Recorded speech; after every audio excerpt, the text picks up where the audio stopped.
100,000 since launch. That's already proved dengan kita ada banyak service center. Dan your experience, especially for those yang experience, we have apa? Kita ada trade-in center. So kau dah tahu value S50 tu macam mana. Kau kena cakap on that.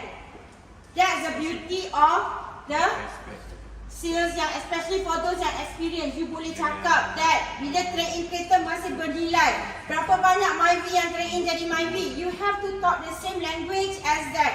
Berapa ramai yang kau receive X50, trade-in beli S50. You have to talk about that. Walaupun tak ada sangat.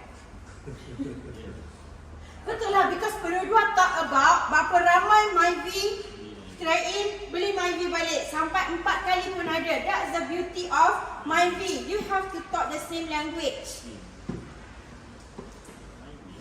Daripada kau, tapi kan betul pun ada yang trade-in daripada S50 flagship diorang turun to premium pun ada because of their value of the driving experience, tetapi tidak perlukan all those features.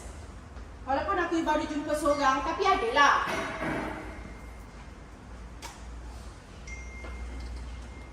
Alright, lagi you have to talk about the backed by Volvo technology. Back tu maksudnya apa? Backup.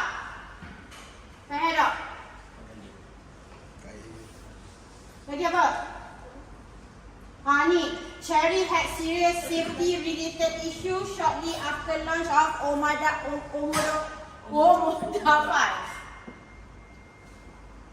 So back to the Volvo and also Chery punya background, who back us up in terms of technology, who back the Chery pula, apa namanya, G2.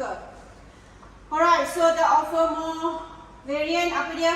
What is the entry price of us and also Chery? Dia Chery pula, G2.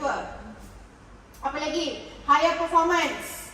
This is been cakap tadi. Lagi apa? Ni yang paling penting, bigger and well established service coverage. Isma, kau ngantuk apa? Orang ni kurang vitamin lah. Pagi ngantuk, pagi ngantuk. Aku rasa aku cakap dah cukup kuat dah. Aku dapat beredek cakap ni macam ni. Ayo. Better fuel consumption. This is another thing yang paling penting. Berapa? Isma? Macam ni kau nak cakap nanti. Semangat kau dalam live tu lah. Macam ni kau nak cakap. Kau cuba lakonkan semula. Ni pasal kilometer. Assalamualaikum, selamat pagi semua. Jumpa saya lagi di live. Okay, sihat semua ni. Macam ni kau nak cakap pasal ni? Fuel consumption. Minyak kita lebih jimat lah daripada dashing ni. 100 km kita cuma menggunakan 7.4 saja consumption. Okay, kalau dalam live, macam mana kau nak convertkan dia? Sekiranya daripada JB ke Batu Pahat, lebih kurang kan? Anda hanya memerlukan sebanyak 7.4. So macam mana kau nak nampakkan orang 7.4 liter? Kau kena tahu tau, audience kau macam tu.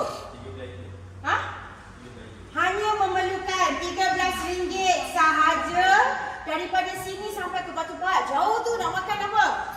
Nasi biryani hanya perlu menggunakan petrol sebanyak 13. So these are how you want to bercakap.